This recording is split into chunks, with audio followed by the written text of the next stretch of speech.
Good morning. It's 8 o'clock and I'd like to call the August 8th Finance Committee meeting to order. Can we have a roll call, please? Member Cahill.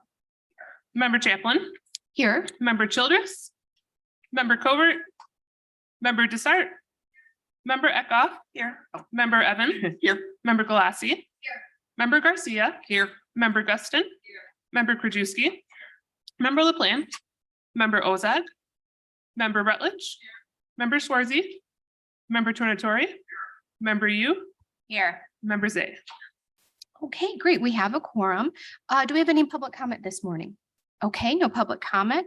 We move on to Chairwoman's remarks. So next meeting, we're hoping to have the state's attorney's office come and speak on the discussion about the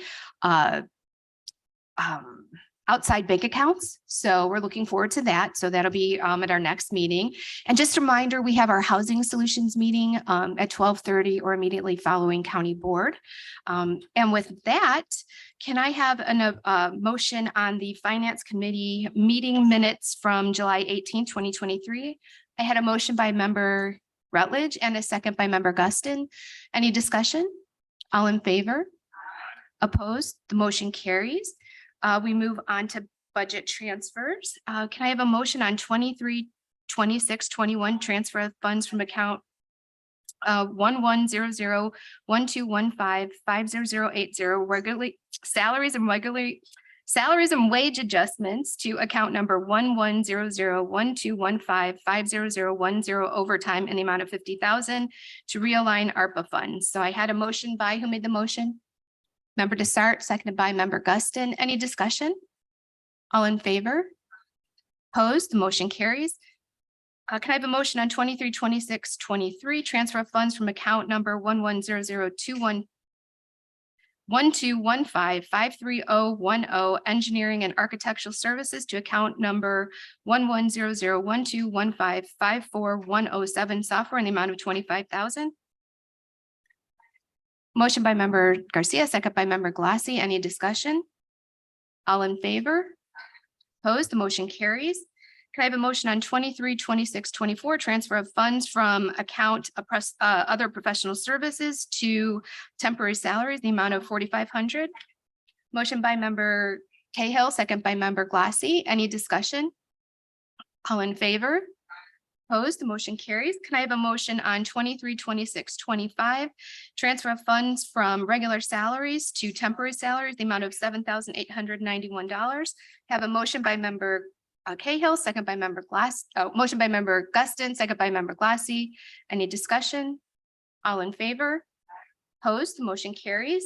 Can I have a motion on 23, 26, 26 transfer of funds from regular salaries to overtime, temporary salaries and operating supplies and materials, other professional service is printing in the amount of 52,000. Funds moved to cover staff overtime and temporary employee salaries needed for implementation of new payroll software. Motion by member Garcia, second by member Evans. Any discussion? All in favor? Opposed? The motion carries. Can I have a motion on 23, 26, 27 budget transfers from August 8th, 2023, various companies and accounting units? I have a motion by member Guston, second by member Cahill. Any discussion? Or second by member Galassi. All those in favor? Opposed? The motion carries. Okay, we move on to procurement requisitions and I'll ask member Krajewski. Thank you, Madam Chair. Move on 23-2560, decreased purchase order issued to ODP Business Solutions in the amount of $240,980. Motion by member Krajewski, second by member Garcia. Any discussion? All in favor? Opposed? The motion carries. Member Krajewski. Thank you, Madam Chair. Move on 23-2568, decrease in closeout purchase order issued to Storino, Romella, and Durkin in the amount of $88,839.48. I have a motion by member Krajewski, second by member Guston. Any discussion? All in favor? Opposed? The motion carries. Member Krajewski. Thank you, Madam Chair. Move on 23-2595, decrease in closed purchase order issued to Titan Image Group in the amount of $172,920. Motion by member Krajewski, second by member Guston. Any discussion? All those in favor? Opposed, the motion carries. Member Krajewski? Thank you, Madam Chair. I move on FIP 0013-23, recommendation for the approval of contract purchase order issued to Midway Industrial for the purchase of an electric forklift for the county clerk, $32,606.30. I have a motion by member Krajewski, a second by member Garcia, and I have member Zay. Go ahead, please. Thank you, Madam Chair. You know, I've got some questions on this because this looks like we later in the agenda, we're actually transferring money into the county clerk's budget. So what you're saying right now is the clerk does not have money for this forklift? It's not in their budget? That is correct. I think we have, do we have anybody on from the clerk's office? Oh, Adam Johnson's here. I'm sorry, I didn't see you over there. Adam, do you want to come on up here?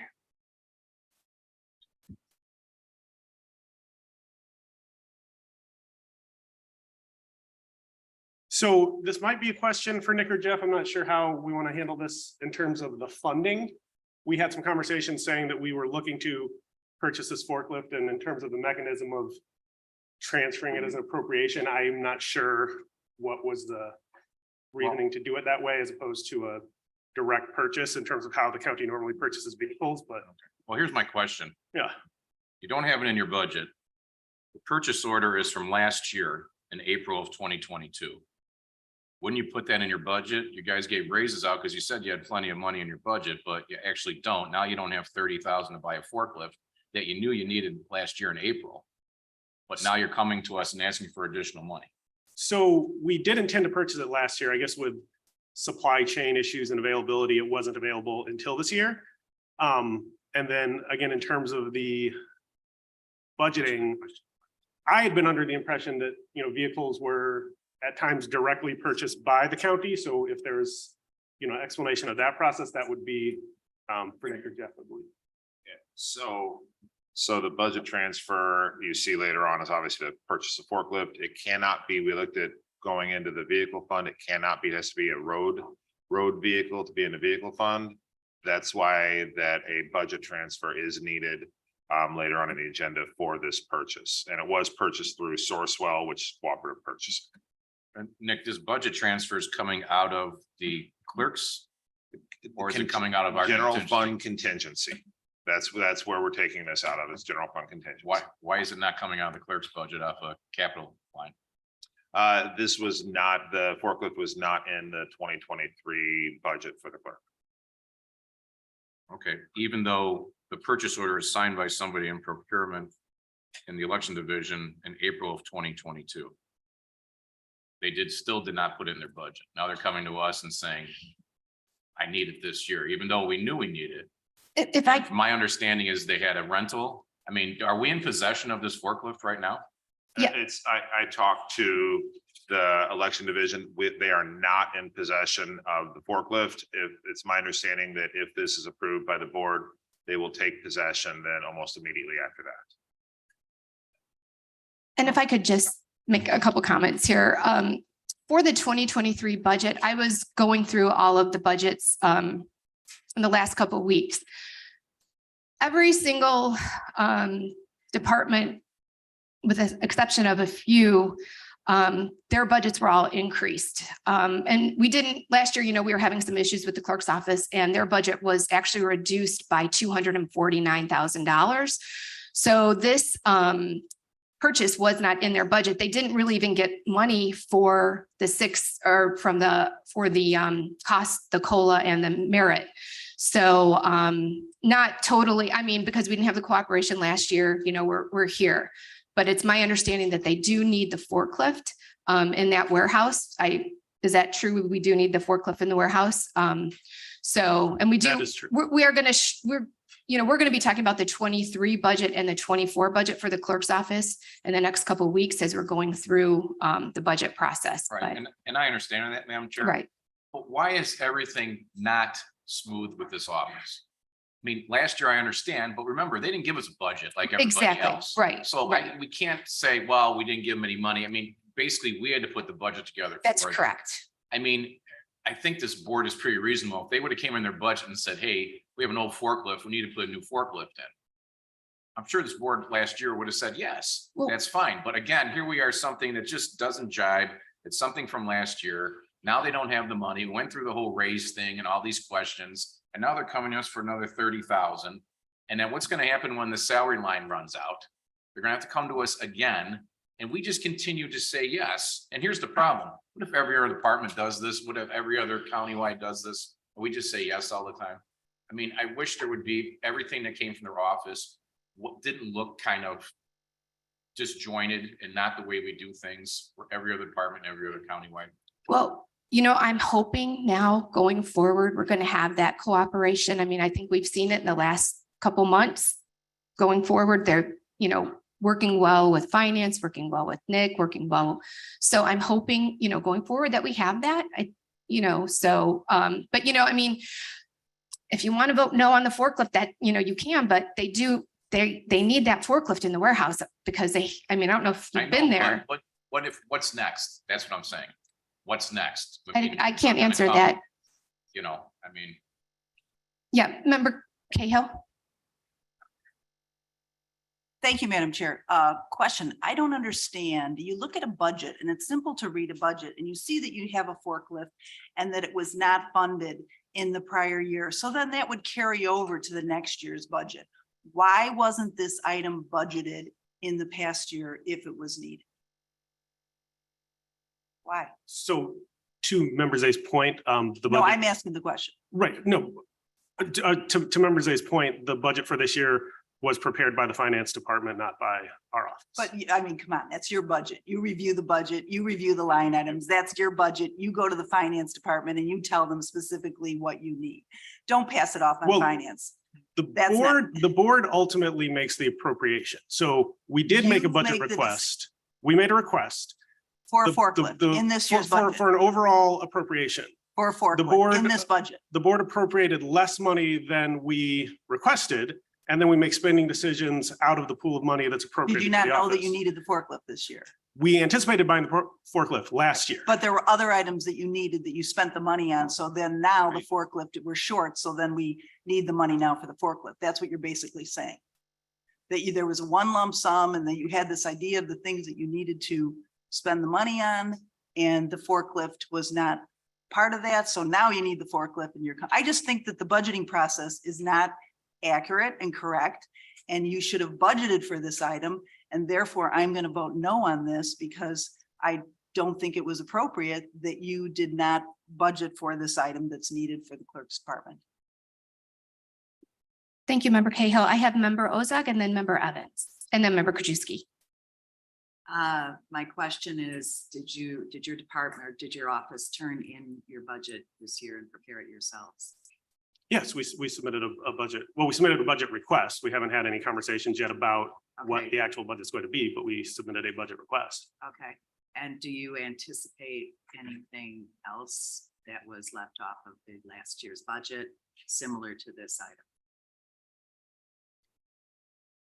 I can't think of anything off the top of my head right now, but I'll think about whether there are any carryover items and get back to you. I can't think of anyone off the top of my head. Unfortunately, it's pretty clear that if your own office doesn't prepare your own budget, it's not fair to blame finance when a major item is not put into the budget, even though that it was known to you that you needed it. Well- It's not good form. I don't think I was blaming finance. She asked, did we put this in the budget? And I was acknowledging that the budget that was passed was not prepared by our office. Well, that's a problem, and I assume you're gonna rectify that or have already rectified that for this year's budget by doing it yourselves, like every other elected official does. Well, we still can't guarantee that you will approve the budget request that we made, but we did submit one. Well, that's the important issue. Right. Okay, thank you. Thank you, Member Ozak. Member Evans. Thank you, Madam Chair. My question is, what are we using for a forklift now? It sounds like we are maybe renting one, and what is the cost of renting it? So we had we still have an old forklift that has been being used for years. And that forklift has become unsafe and just deteriorated and has been taken in for repairs and been recommended that you need to replace this. In the interim, we rented a forklift for an election, and also the just performance and quality of the forklift rental still really didn't meet the needs of our warehouse staff. So we've been trying to get by with the old, gradually becoming unsafe equipment and rentals, but ultimately to move the voting equipment around in the warehouse, we do need a new safe operatable forklift for our staff. Okay, so what is making that old forklift unsafe and what is the cost of the rental forklift that you use? So a couple of things were told to me is just in terms of I don't know if acceleration is the right word, but the sort of movement of it has become like jerky and unreliable. And also the actual, again, I'm not technical, the lift is shaky. So, in terms of potential items falling, crashing into the racking, I don't know all the technical terms, but our warehouse manager, I did have a conversation with him yesterday, and he was explaining to me why both he and the other forklift operator in the office, no longer feel safe just with the equipment we have. Okay, and then what was the cost of renting one? John, do you remember the cost of the rental? $1,300 a month for 3 months when we rented it. Yeah, so we rented it for the period around an election. Okay, so you only needed 3 months of the year for the most part. I wouldn't say only. It is the heaviest use, obviously, is during the period right before and right after an election, but depending on repairs or preparation, there may be occasional use during the year as well. But obviously the heaviest use is right around an election. Okay, thank you. Just so everyone else knows my opinion of it, I would, for now, I would probably be in favor of just renting until we can get the budget figured out. If we have an interim solution until we can get everything figured out. So I will just say that the rental that we tried for one election, I believe the November election of 2022, we did not then rent again for the following spring election because the staff didn't feel that the rental was an acceptable solution. So Is there a different kind of rental that like upgrade $1,400 a month that? I can't definitively say for sure there's not, but I know that, that at least in terms of what our staff has looked into, they didn't feel like there was a good rental option. The one they tried, they didn't feel satisfied with. I don't know how much of a market there is for rental forklifts and how much variety you have to choose from. Obviously, this one that we're looking to purchase was specifically chosen because it fits all of the needs of our warehouse space and the type of moving they're having to do. So I don't know if there is a feasible other rental option. I think it was determined in terms of the type of forklift we need and just the cost that purchasing one, since we do always need a forklift, was the best option. Okay, thank you. Thank you, Member Evans. I have Member LaPlante, then Member Garcia, Member Glassy, Member Desart, and then Member Ozak. Thank you, Madam Oh. Chair. Oh, I'll get you.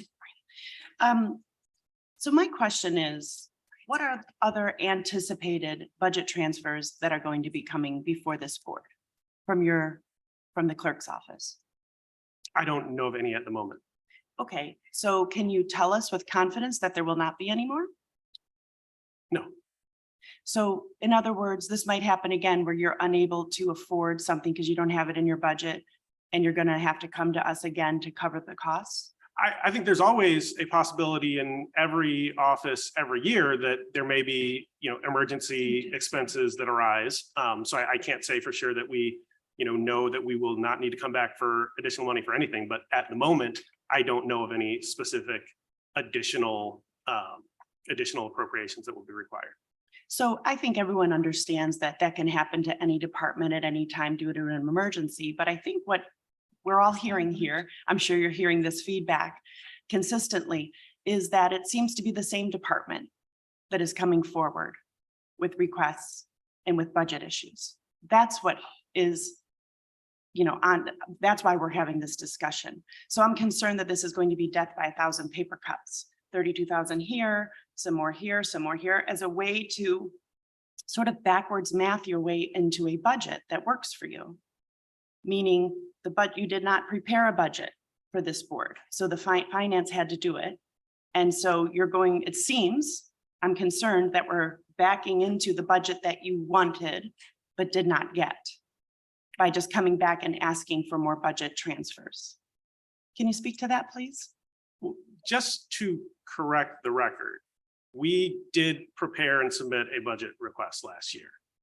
It was not we did not have access to put it into the budget software. So it was submitted in an Excel spreadsheet, but the numbers were submitted. We submitted using the same line item formatting, a request for, this is the amount of money that our office needs. That was not the amount of money that this board appropriated. This board chose to appropriate a budget that was prepared by the finance department, but we did submit a budget request.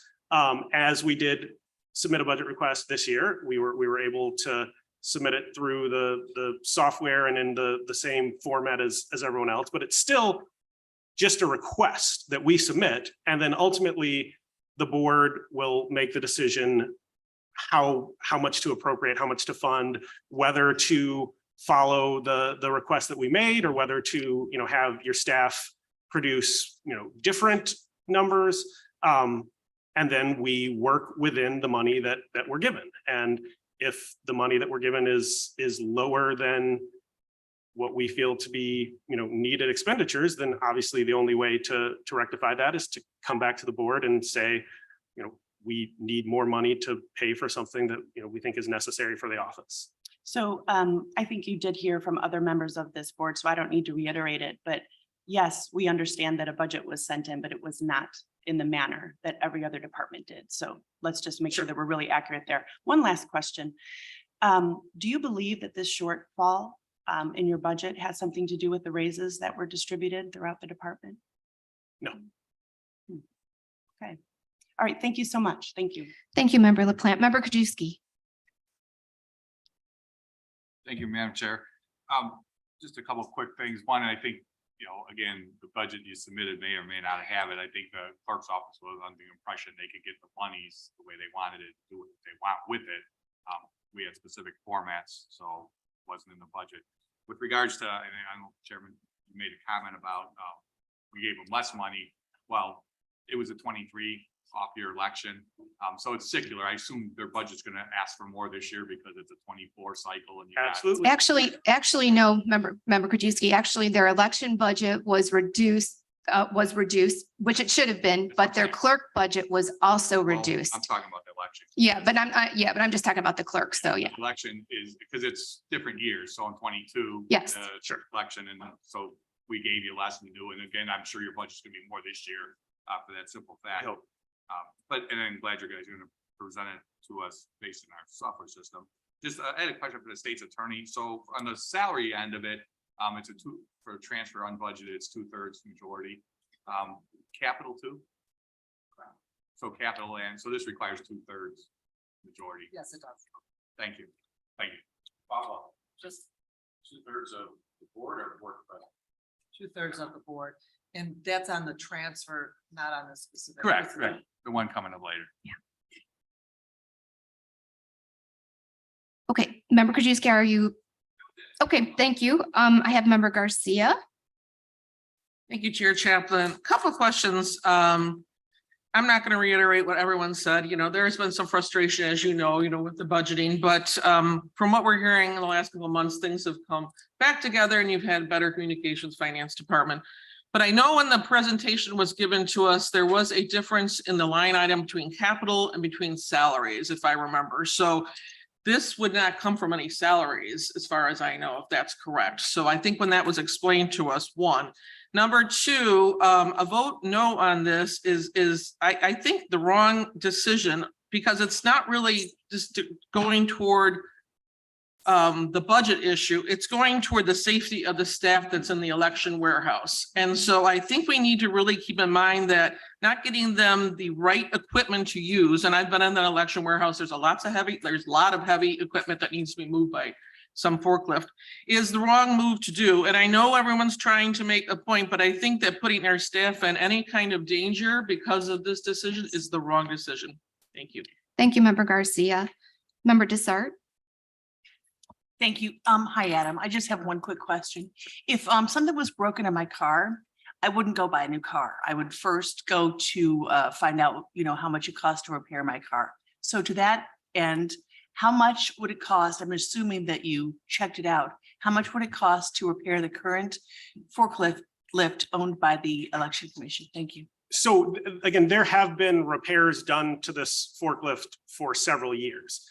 Specifically, I know there's been an issue with the battery. I believe several years ago, prior to, our current office and staff, the putting water into the battery cells was somehow done improperly. And when the repair, person looked at it, said, there was a lot of corrosion in there that's really not worth trying to, replace the battery and do additional repairs. So yes, we have spent several years, repairing it and trying to stretch as much life out of the existing forklift as possible. And it just has come to the point now that, as eventually comes with any car, mine that I'm driving right now, specifically, there comes a point where you really can't practically put more money into repairs and get much more life out of it. And that's where we are with the existing forklift.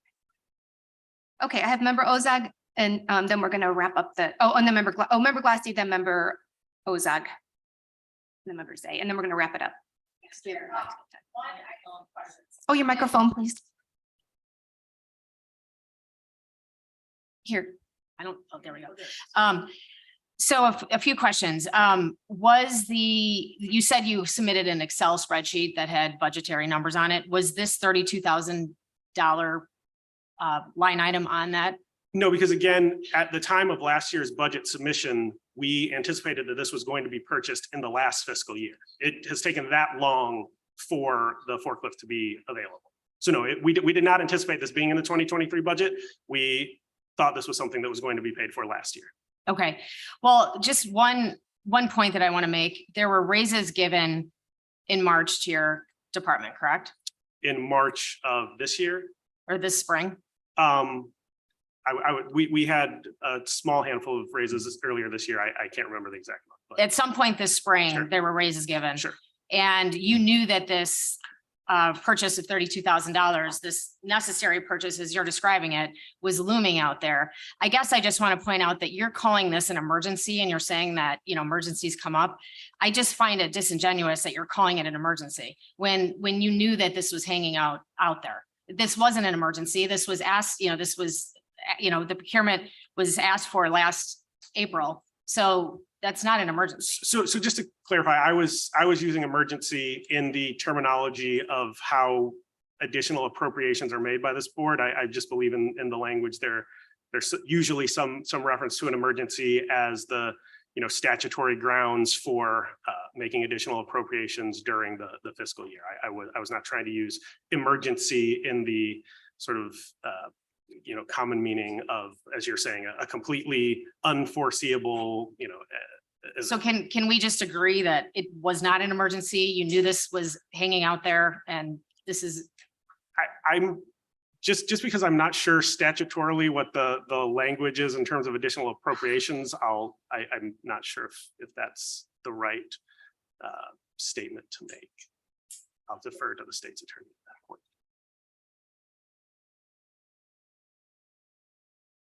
We regularly title things emergency appropriations.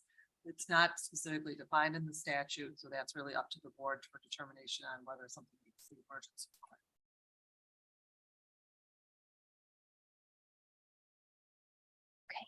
requirement. Any other questions, member Glassy? Okay, thank you. Okay, member Ozag and then member Zay, and then we're wrapping it up. Mr. Johnson, you said earlier that you rented a machine or the forklift for last year's November period. Correct. Then you said that we didn't do any renting for the spring election. Correct. So what did you do? They made the best they could with the old forklift and were uncomfortable with the safety of the Okay. equipment they were using. So I'm personally, I still don't understand, and I really don't expect to get an answer about what happened with your submission of your budget last year.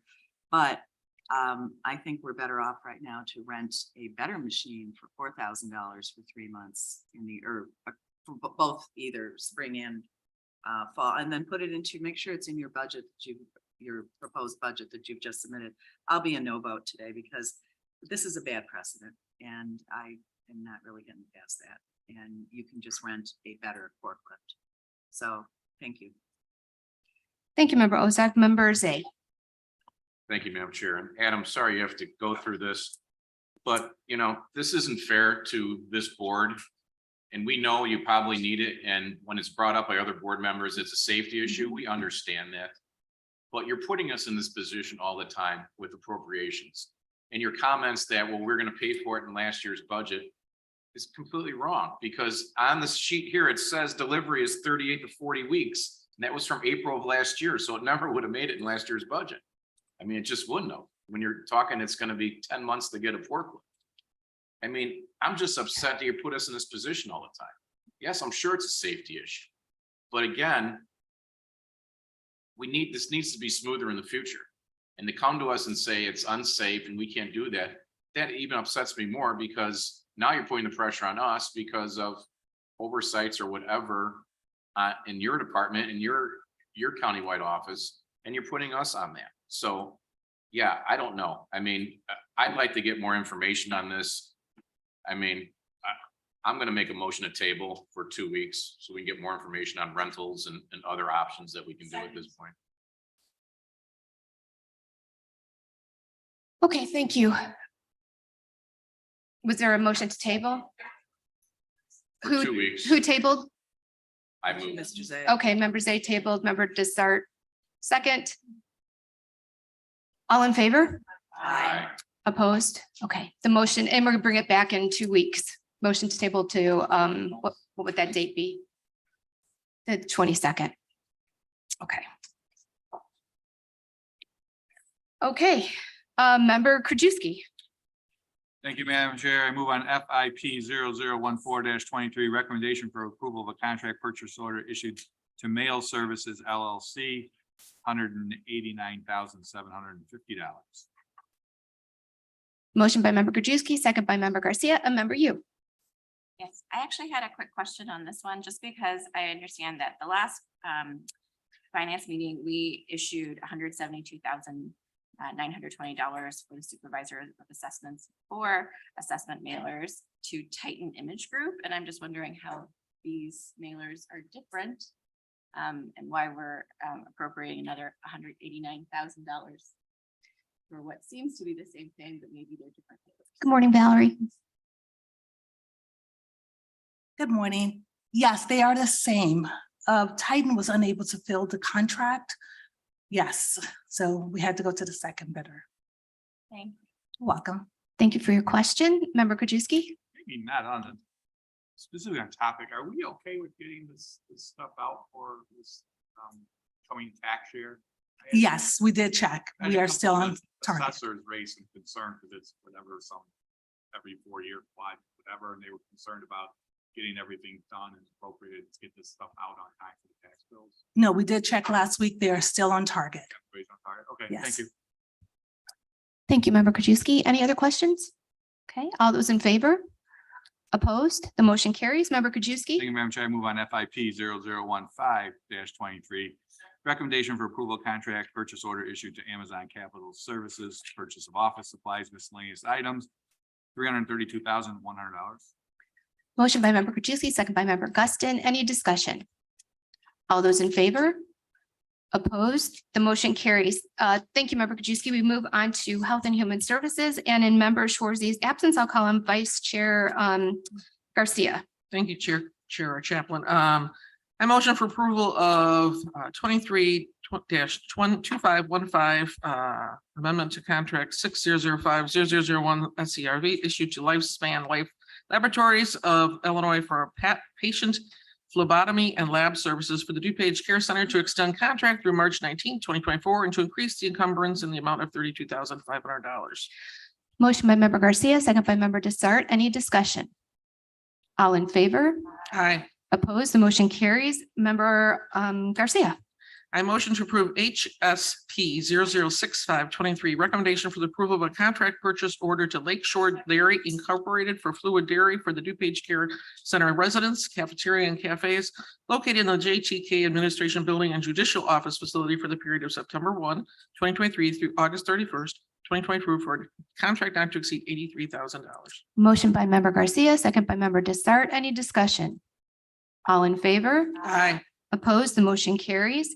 Thank you, member Garcia. We move on to Judicial and Public Safety, member Evans. Thank you, Madam Chair. I'd like to move on JPSP 005823, recommendation for the approval of a contract purchase order to Insight Public Sector Inc. for the purchase of UPSs for network closets for the Sheriff's Office for a contract total amount not to exceed $32,261. Motion Yeah. by member Evans, second by member Guston. Any discussion? All in favor? Aye. Opposed? The motion carries. Member Evans. Thank you, Madam Chair. I'd like to move on JPSP 005923, recommendation for the approval of a contract purchase order to C5 Solutions, Inc. for the annual maintenance service agreement for the probation case management systems for the period of August 9th, 2023 through March 31st, 2027 for a contract total amount of $570,991. Oh, I had motion by member Evans, second by member Yu. Any discussion? All those in favor? Aye. Opposed? The motion carries. Member Evans. Thank you, Madam Chair. I'd like to move on JPSP 006023, a recommendation for the approval of a contract issued to Stenard and Associates to provide exams for deputy chiefs seeking promotion to the ranks of sergeant and lieutenant for the Sheriff's Merit Commission for the period of August 8th, 2023 through November 30th, 2024 for a contract total amount not to exceed $73,700. Motion by member Evans, second by member Yu. Any discussion? All those in favor? Aye. Opposed? The motion carries. Thank you, member Evans. We move on to Public Works and member Garcia. Okay, I motion for approval of FMP 007623, recommendation for the approval of a contract to Fox Valley Fire and Safety Company for preventative maintenance, testing, and repair of the non-Edwards system technology, fire alarm, and life safety systems for county facilities for the period of August 28th, 2023 through August 27th, 2024, for a total contract amount not to exceed $73,250. Motion by member Garcia, second by member Desart. Any discussion? All those in favor? Aye. Opposed? Motion carries. Thank you, member Garcia. We move on to Stormwater. Member Zay. Thank you, Madam Chair.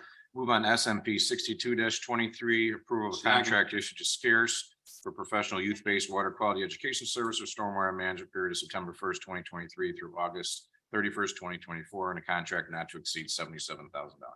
Motion by member Zay, second by member Desart. Any discussion? All in favor? Aye. Opposed? Motion carries. Member Zay. Thank you, Madam Chair. Move on SMP 63-23. Approval of contract issued to the Conservation Foundation for professional education services for the period of August 8th, 2023 through August 31st, 2024 for stormwater management, the amount not to exceed $77,000. Motion by member Zay, second by member Desart. Any discussion? All those in favor? Aye. Opposed? Motion carries. Thank you, member Madam Chair. Zay. We move on to technology. Member Yu. Thank you, Madam Chair. I move on TEP 005823, recommendation for the approval of a contract purchase order to Gartner Inc. for one subscription for Gartner for IT leaders and one subscription for Gartner for CIOs for IT. This contract covers the period of October 1, 2023 through September 30, 2024 for a contract total amount of $101,600. Motion by member Yu, second by member Desart. Any discussion? All those in favor? Aye. Opposed? Motion carries. Member Yu. Thank you, Madam Chair. I now move on TEP 005923, recommendation for the approval of a contract purchase order to Adlib Venture Solutions for the procurement of RAM for the BSAN for information technology for a contract total amount of $49,500 per lowest responsible bid. Motion by member Yu, second by member Desart. Any discussion? All those in favor? Opposed? The motion carries. Thank you, member Yu. We move on to transportation. Member Ozog. Thank you, Madam Chair. By way of committee report, I only have one item today, but not to worry. I have plenty more during the board meeting. First time since I've become chair of this committee. I move for approval of DTP 008923, recommendation for the approval of a contract to V3 Companies Limited for the professional construction engineering services for improvements along County Highway 4 Bloomingdale Road Bridge over the Chicago Central and Pacific Railroad for the period August 8th, 2023 through November 30th, 2025.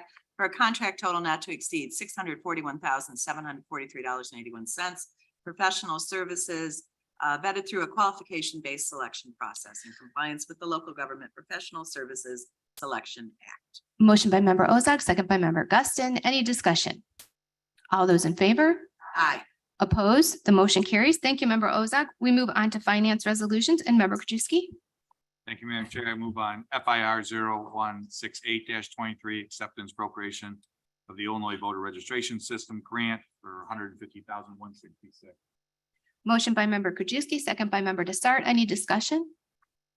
All in favor? Aye. Opposed? Motion carries. Member Krajewski? Move to combine 8B, C, D, E, F, all acceptance and appropriation. Have a motion to combine items A through F by member Krajewski, second by member Rutledge. All in favor? Aye. Okay, the items are combined. Please proceed, member Krajewski. Thank you. I move to approve FIR 0169-23, accept and appropriation of the Illinois Department of Human Services Supportive Housing Program Grant, $137,747. FIR 0170-23, acceptance and appropriation of additional funding for the aging case coordination, in the amount of $299,567. FIR 0173-23, acceptance and appropriation of the Donated Funds Initiative Program Grant for $103,119. FIR 0174-23, acceptance appropriation of the ILD-CFS Children's Advocacy Center Grant for $312,185. And last, FIR 0175-23, acceptance and appropriation of additional funding for the Illinois Department of Human Services Supportive Housing Grant for $137,747,000 to $151,563,000, increase of $13,816. Motion by member Krajewski, second by member Garcia. Any discussion? All in favor? Opposed? The motion carries. Member Krajewski? Thank you, Madam Chair. I move on FIR 0171-23, acceptance of the Illinois State Opioid Response Criminal Justice Medication Assisted Treatment for $25,000. Motion by member Krajewski, second by member Rutledge. Any discussion? All in favor? Aye. Opposed? Motion carries. Member Krajewski? Thank you, Madam Chair. I move on FIR 0172-23, acceptance of the Illinois Law Enforcement Training Standards Board Law Enforcement Camera Grant for $31,104. Motion by member Krajewski, second by member Guston. Any discussion? All in favor? Opposed? Motion carries. And Do you want to pull that? oh, yeah, we'll pull this item and we'll bring it back on August 22nd. She can. No, pull we're it. pulling it. We're just pulling it. Okay, thank you. Member Krajewski, I'm going to call member Krajewski for informational items. Thank you, Madam Chair. I move to receive and place on file informational items, A, payment of claims, B, grant notification. Okay, I have a motion by member Krajewski and a second by member Garcia to receive and place on file items A and B under informational. Any discussion? All in favor? Opposed? The motion carries. Thank you, member Krajewski. Okay, we move on to our item number 10, which is our ARPA discussion. So our first item up is the ARPA funding tourism in the amount of 500,000. So I don't know who's going to speak to this. Mary Catherine's going to speak on it. Okay. Oh, member Krajewski? You're going to speak on this item?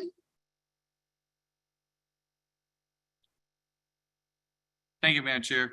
I guess this on the tourism for 500,000. I know I've been asking to have a discussion on this for many meetings, but I'm just looking to set aside or have this board authorized to set aside $500,000 in money that can be used for any villages, entities that want to come forward to request maybe some additional help in securing events that can be brought into DuPage County.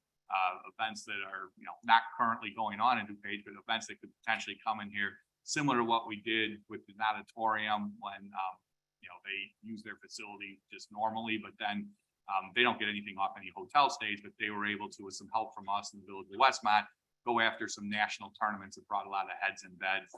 We've done it for the bowling alley, with the Visitors Bureau, through sports events. I think Naperville recently has come forward asking for something that we gave, I think, 42,000, but to look at and let us analyze it. And I would like to, if it's economic development, I would also like the municipalities that these events may take place in to also help in the process. But if, i.e. a hotel in Oak Brook can potentially get a conference that normally doesn't come to DuPage County, say a doctor's conference, they call it whatever, but they need some help to pay for, as we hear a lot of times, transportation, bag fees. They would come to us and they would make their case, show us what the impact would be, how many rooms would be coming in, and then we can say yes or no. We can help them with a little bit with, in my opinion, coordination with municipalities.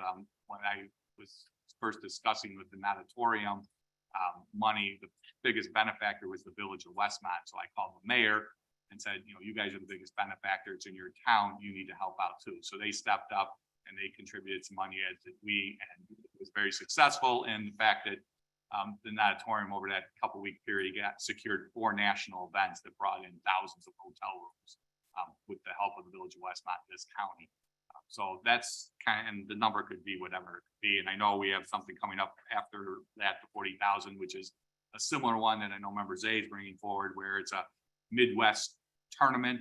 It's going to be hosted here. So all the teams from the Midwest will be coming for the Midwest tournament. They'll be staying in DuPage County, shopping in these towns, et cetera. So it's an event that we're able to secure to bring here. So that's kind of the gist, I guess, of a $500,000. I guess we answer the question. It could be 600, it could be 400.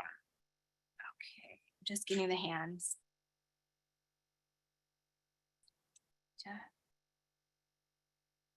Okay, all right. All right, okay, I have a whole list here. Okay, so I'm gonna start with Member Cahill. Okay, I have a question for Member Kajewski. I would support this because I believe in the economic development. But what I am concerned about is that I don't want to fund private businesses to help them bring in business that will help them, but also help the community. I would like to see the stipulation be that a municipality, a school district, a non-for-profit, some entity similar to that who needs help bringing in business or providing a concert venue or something would come to us then, and we would be able to support that. But a private business that's promoting a concert or a conference or a hotel that is doing that, I am not going to support that aspect of it. I think the one aspect is that first, the guardrails will be put on by the committee. So the committee would sit and, like we did for human services with the small business grants or small not-for-profit grants, they would set the guidelines. So I would, all happens if the committee. But that's a big point. The big point is that a governmental entity, a municipality, a school district, a non-for-profit needs assistance with a item that's coming in, we will support that. But a business, a concert promotion or something, we are not going to help a private entity out. And the second thing so is, that they would then benefit the second from thing is, that. we did that with the natatorium, and I believe we're going to be doing that with the bowling alley in Addison. They can get, normally their lane fees are $5, but the tournament wants to only charge $3. So as a result, we were going to be making a payment to cover the spread, similar that we did for the natatorium. The natatorium can rent their facility for 10 grand a day. So there's no need for them to give a discount to a national tournament. It doesn't benefit them at all. It brings heads in bed. So when they only want the pool and want to pay $5,000, we provided the money to make that shortfall up to be able to allow them to bring the tournaments in, because otherwise they wouldn't do it. The bowling alley, like I said, they had to give a discount in the lanes to this for multiple weeks. So he would like to have that made up by giving us that extra money. So again, we can set the guidelines, but that's what we've been doing. Okay, thank you, Member Kajewski. I have Member you and then Member Desart. Member you, go ahead. Thank you, Madam Chair. So I think I have I'm not quite clear as to why we're calling this for tourism, because tourism pursuant to statute specifically states that it has to do with travel more than 50 miles one way and has to do with out of town visitors coming to our state. And that is what tourism is about. And so this $500,000, the fact that we're going to be putting it in, we have a separate committee that's going to be, overseeing it. That brings to mind, why aren't we giving this money then to DuPage Convention and Visitors Bureau? They are the ones that are mandated to do this work on a regional basis throughout the county. This, brings to mind also the fact that Choose DuPage created the Greater Chicagoland Economic Partnership to do this on a regional basis, to make sure that we're not piecemealing out certain things and everybody being in competition with each other. And that's essentially what you're doing here, is that separate municipalities are not going to be in competition with each other, but also with the DCVB. So I have a lot of questions about this. Thank you, member you. I was Member just- Desart? I was gonna say, just that not everybody is a member of the DCB, so Naperville is separate. I believe Itasca is part of Schaumburg. So there's not everybody, that's why I want to make it available for everybody in DuPage County. We just gave Naperville money. They're not part of the DCB, and they're using that to send things for tourism to bring people in here to DuPage County. So they, again. But we give it to the Naperville CVB, correct? Didn't we give it to Naperville? Sure. Yes, Yeah, yes. So okay, yeah, so it right. went to the CVB. So So that's- if a municipality wants to come, like, okay, if I use my Oprah example, so the hotel, the Village Oprah comes forward and says they can help their hotel. Again, I think there should be partnerships with the municipality. could we stipulate if we were to give this money to the CVB that they would help out the areas that were not members? I mean, we could, couldn't we? Or could we? Or choose DuPage, right? I don't know. We'll, yeah, I'm just not sure about this, but thank you for your questions, member Desart. Thank you, Madam Chair. I'm just looking for a couple of pieces of clarification, member Krajewski. So did I hear you say that if this board agrees to put this $500,000 into a pot and an entity comes to us, did I hear you say that they have to put some skin in the game as well? No, I said that I think if it's in a municipality and the biggest benefactor is gonna be the hotels in that municipality, and of course, the restaurants around wherever this event is, that they're gonna be the biggest benefactor, they should also participate. And I think we've done this in the past with the county. And we always say your grants or your approvals may be helping if you got multiple partners helping. Gotcha. So like the natatorium, when we did that, one in Westmont, the Village of Westmont, of course, has the hotel across the street and all the restaurants. They came forward and put up $50,000 of their own money because they're the direct benefactor. Yeah, and I think that's important that they put some money in as well.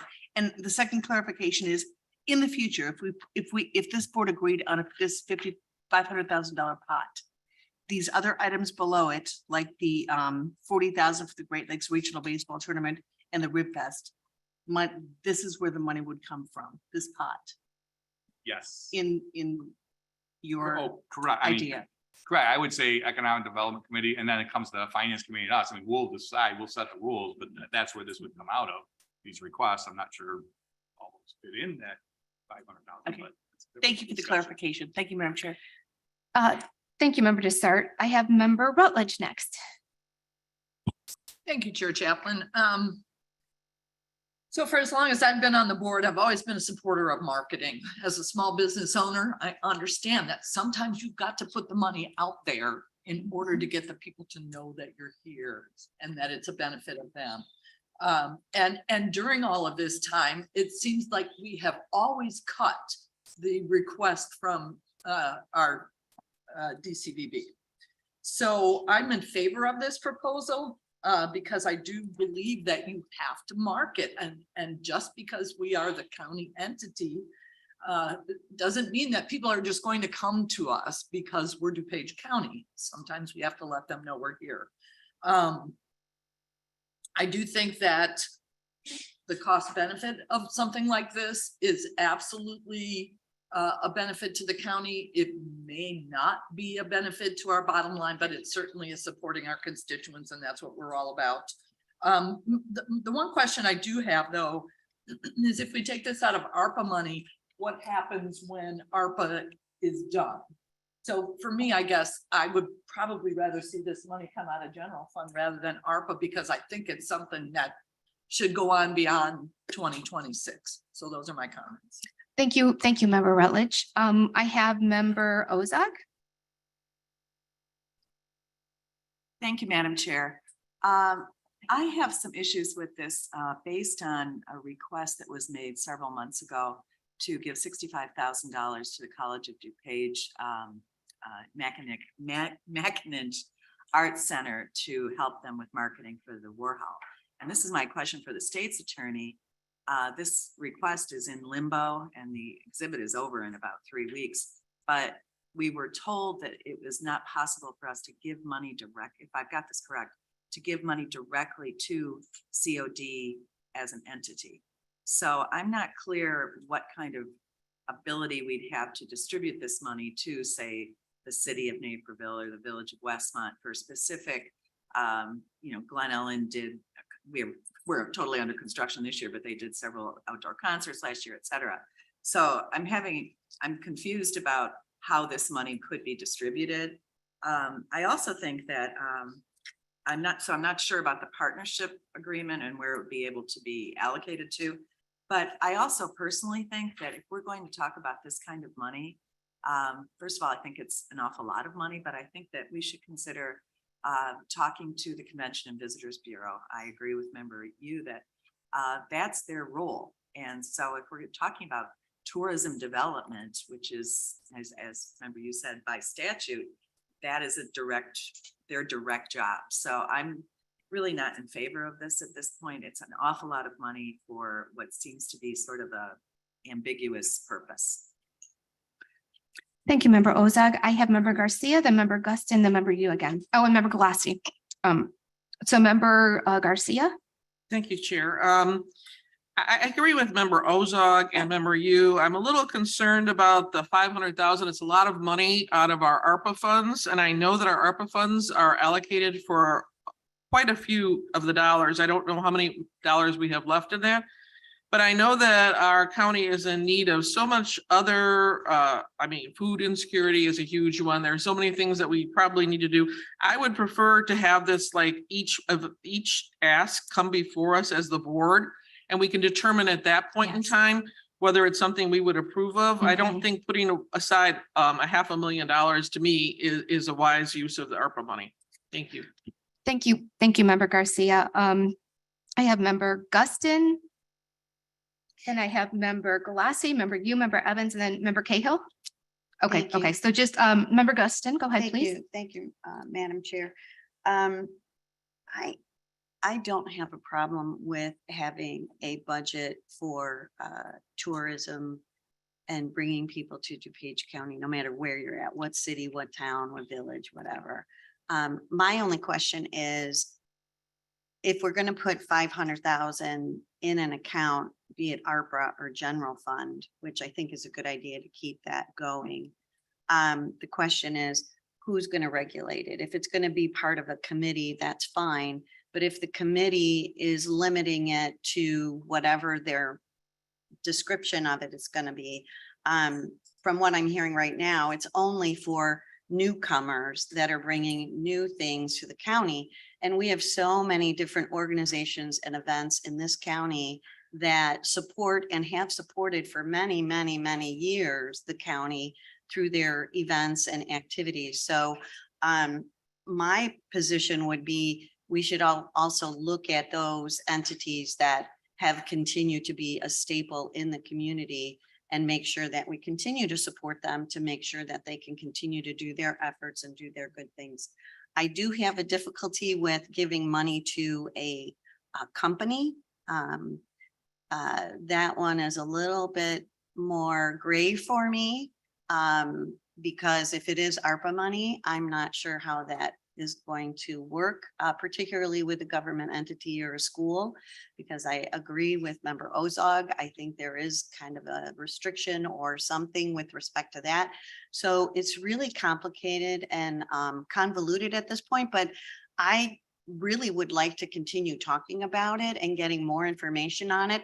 The other part of it is too, we do have a visitors bureau, but what's our relationship with it? Do we have board members that sit on that visitors bureau who vote and can, provide guidance to the visitors bureau? So you guys probably already know, and I don't know, but I think having that kind of relationship and having that type of representation on that board, in addition to potentially having this 500,000 tourism is the right direction to go in. So I don't want to see the American Legion or the Rib Fest be postponed on any conversation and approval pending the tourism $500,000 funding. Thank you, Member Guston. I have Member Galassi.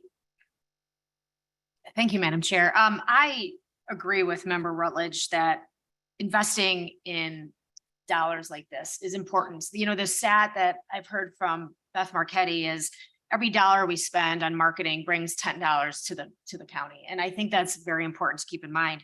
As it pertains to funding companies like Member Krajewski mentioned, it's really just to make these companies whole. It's, you know, I experienced firsthand what was brought to the natatorium, and the funds that we gave to the natatorium were just so that they didn't lose money on that weekend, because they were making more money renting their space to swim teams. So to bring in that amazing event, we just had to make the natatorium whole. So it's not financially benefiting these private organizations. It's simply making them whole so that the county can benefit from the $1 spent bringing in $10 of tourism funds. So I firmly believe in the need for marketing.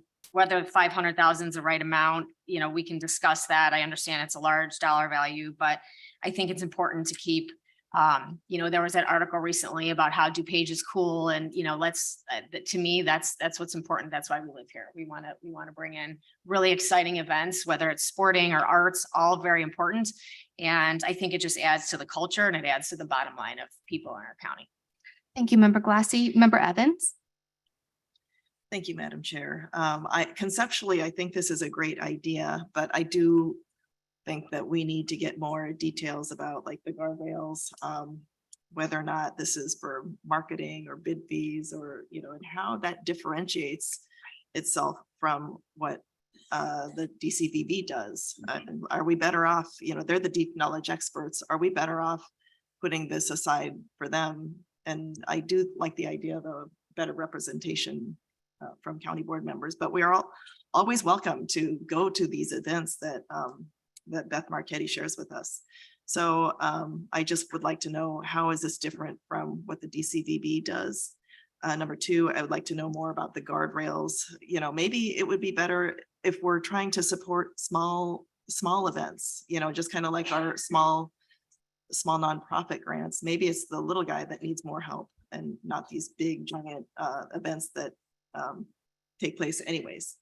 And then third, I would like to mention that there is an opportunity cost. $500,000 is a lot of money, and maybe it's what else needs our attention, and are our dollars better spent on something else? So who else is in need of money right now, and is that going to come like a month later, 2 months later, and then we're out of money? So I like this discussion, though. I really like, conceptually, I think this is a great idea because it really does add to the bottom line and the prosperity of DuPage County.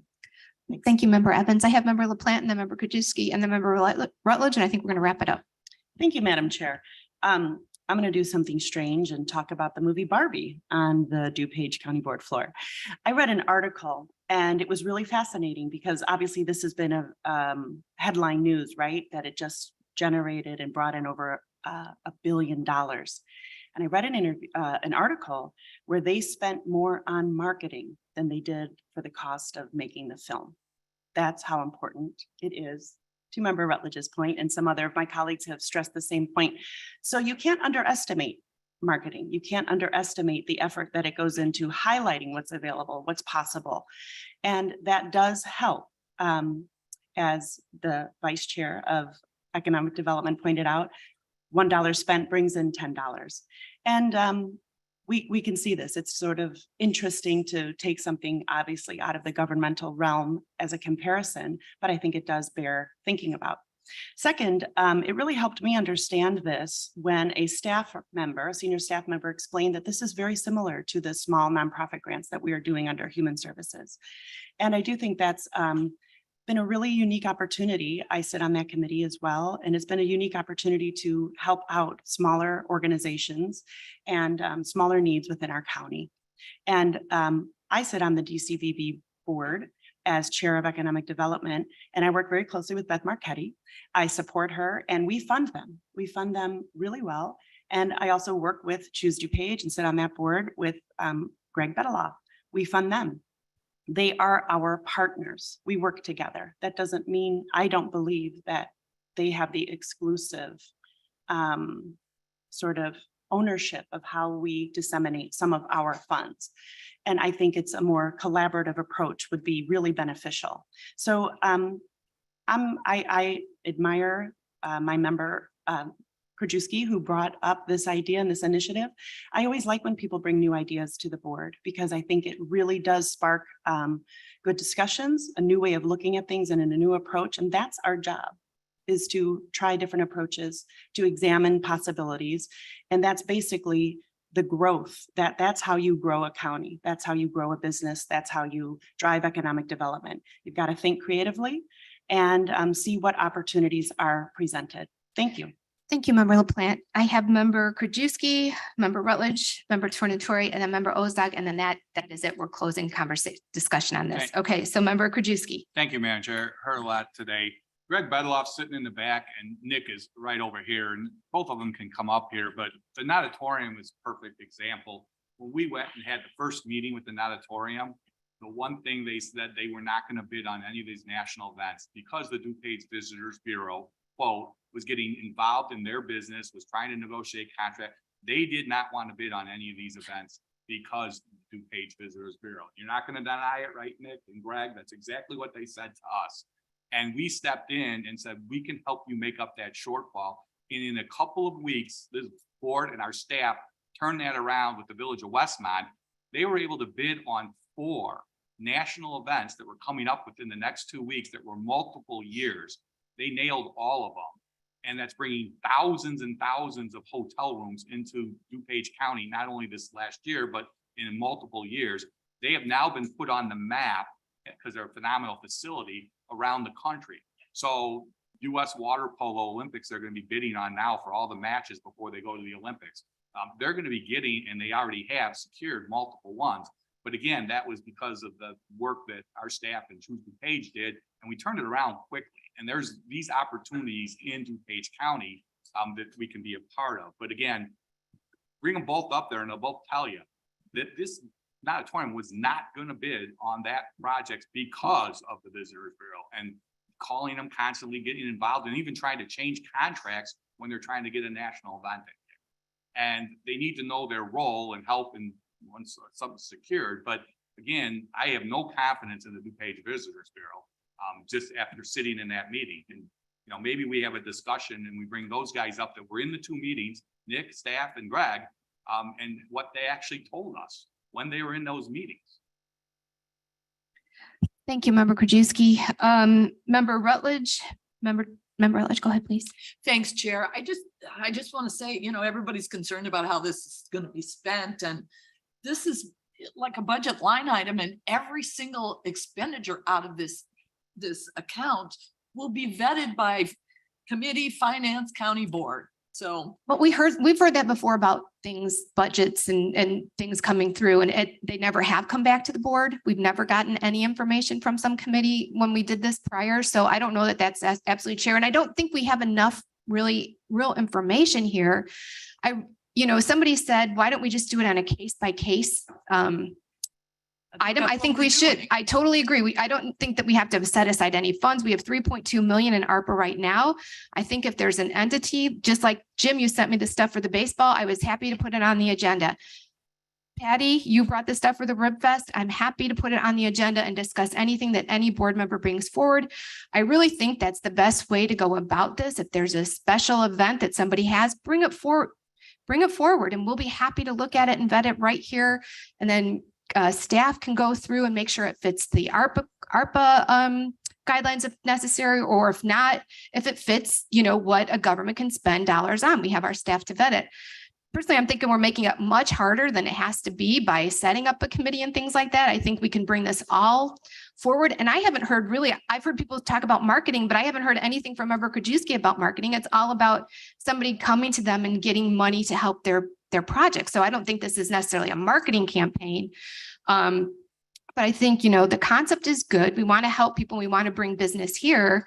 But I think a much easier way to do it would just be to have it come on a case by case basis, just like we're doing with the baseball, with the Housing Authority, with the Rib Fest, with the American Legion, with all of those. Just bring them forward and we can vet them right through here. well, we did identify a pool of money for the not-for-profits. So We did. I don't see what's different here, and that's the point I'm trying to make. Thank you. Well, I think there's a greater need for our non-for-profits. I mean, we all see that there's a huge need. So, okay, so then we have member Tornatori and then member Day or Ozog? Member Tornatori, then member Ozog. Thank you, Madam Chair. You may have stolen my thunder. One of my favorite sayings is don't let the perfect be the enemy of the good. This is a really good idea. I think by example, what happened with the auditorium, what happened with Addison and the bowling league, those were things that were beneficial to the county, to the businesses, and we did it without a committee and we did it without setting aside money. It came to us. We have an economic development committee. We have Choose DuPage, we have the DCBB. Why can't we, as opposed to setting aside a certain amount of money, just take a position as a board that we're here to help promote DuPage County and whatever it is that's going to make the county a better place to live, work, and raise a family, as we always like to say. And I don't know that we have to limit ourselves to $500,000 or anything else. Perhaps it could be more, perhaps it'll be less. So, you know, I think it's a good idea. I don't want to get caught in the weeds with committees and who's going to respond to what and whether we have municipalities competing for the same dollars. I mean, I can see a lot of potential problems, but that doesn't negate the fact that I think it's a good idea. But I mean, I'm in favor of I'm going to vote in favor of the American Legion, Rib Fest. I think those are great ideas. Somebody brings something forward to this board and it's going to benefit us and they make their case, then let's help them out with whatever funding we have available. And I don't know that it has to go through a separate committee, but I applaud Member Kudrowski, what he did with the auditorium and members of District 3. And this, I just don't know that it's necessary. But I think if we take a position that we're going to help promote anything and everything in DuPage County, then that ought to be enough. Thank you. Thank you, member Tornatori. And then I have member Ozog. As I brought up before first of all, it is too much money in my opinion. And I see we've got 4 items right here. I'm certainly going to support the American Legion and Rib Fest. And in terms of expediency, I first heard about the Rib Fest issue less than 3 weeks ago. So, and I think Rib Fest is in September. So they will be getting this money. As for the COD issue, before we should put aside $500,000, I think we need to know what our guardrails are and what we're able to do. And I will talk to the state's attorney and Mr. Kottmeyer about this issue because this is still, they could still definitely use the help over at COD. And that's certainly a tourism issue, et cetera. But I just don't see a reason to specify this money. I think we can do it exactly the way we're doing it today. So I agree with Madam Chair, Mr. Tornatori, et cetera. And I'm not in favor of this. Thank you. So we've had some really great conversation on this item. I'm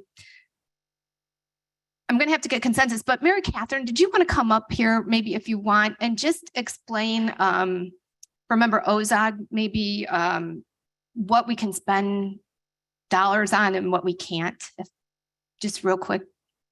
Not real quick, but you know what I mean. Yeah, a quick answer. The COD had originally come to us with the request for the Warhol project. And we sent a number of requests back to them for information. And in the end, we didn't hear back from them. That's one of the reasons why that's the real reason why that hasn't come back to the committee. As far as we're concerned, it's still in process.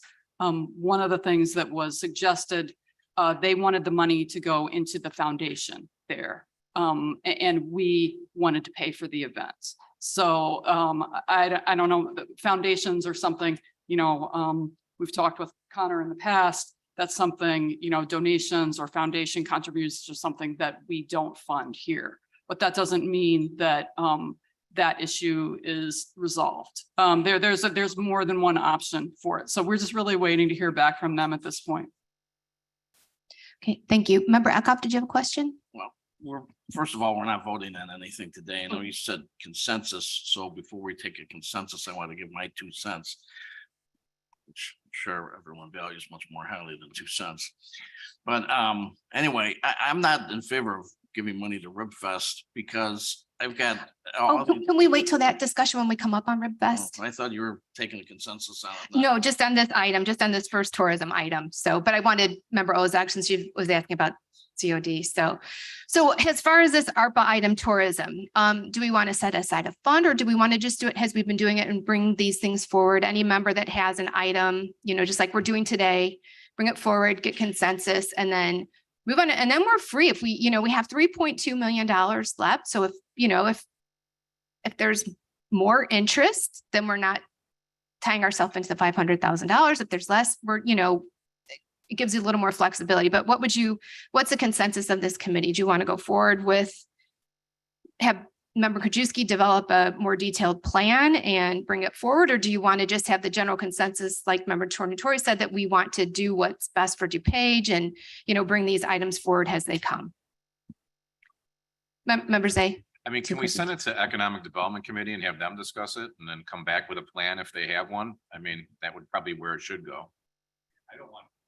I was assuming. Oh, we've been doing it, this is ARPA money. We've been doing it through finance all along, because But I mean, they come up with a plan, then bring it back to finance. if they come up with a plan, they can bring it back. If economic development wants to work on a plan, sure, they can do that anytime they want. Yeah, absolutely. Anybody can do it anytime. But right now, what is the consensus of this committee to just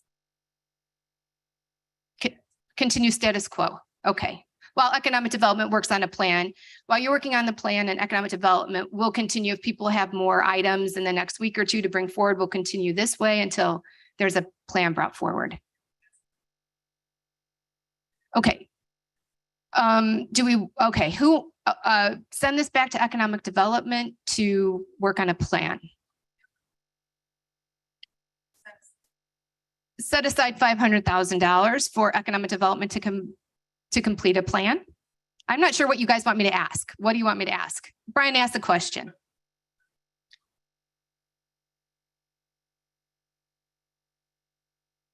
For entities to come forward and request it, and somebody, whether it's finance, economic development, is going to set guardrails of what would qualify for that, and then decide, it'd be one-on-one, and then they coming to us and finance and going out. We could set 400,000 aside. We could set 200,000 aside. I don't care. We can. We'll still bring something. Yeah, I think we just should we set aside $5,100 for this tourism project? Can I see a show of hands? 1, 2, 3, 4, 5, 6. Even though we don't know what we're 1, gonna do 2, with 3, it yet. 4, 5, 6. So we have 6. So Okay. It's just a placeholder. Okay. right. Now, the second question would be, should we continue on as we've been proceeding with all of these requests? 1, 2, 3, 4, 5, 6, 7, 8, 9, 10, 11, 12. Okay. And then in the meantime, economic development always has the ability to develop a plan and bring that forward to whatever, finance, whoever they want to bring that forward to. So we're all set on this one. So right now we're going to just continue with status quo while economic development works on a plan. Okay, thank you all. We had some very good discussion on that item. Now we're going to discuss the American Legion post, $40,000 for the baseball tournament. Yep. Member Zay, you want to take that, please? Yes, thank you, Madam Chair. Thank you for putting this on the agenda. 6 months ago, the American Legion contacted myself and Mayor Savarino from Carroll Stream and asked if we'd write letters of support for this tournament. My 2 sons both played for the American Legion post in Wheaton over the years. We've traveled all over Illinois and Minnesota and everywhere else. So actually the amount is 50,000, but it's 25,000 a year, but 5,000 each year is for travel. I didn't think that was appropriate for us to pay for travel. So that's why I'm only asking for $20,000 a year for that. That gives them some skin in the game. Once they did get this bid process, they set up a committee through the Carroll Stream Chamber of Commerce. This is a little different for us. I know Member Evans has said the little guy. This is kind of a little guy thing.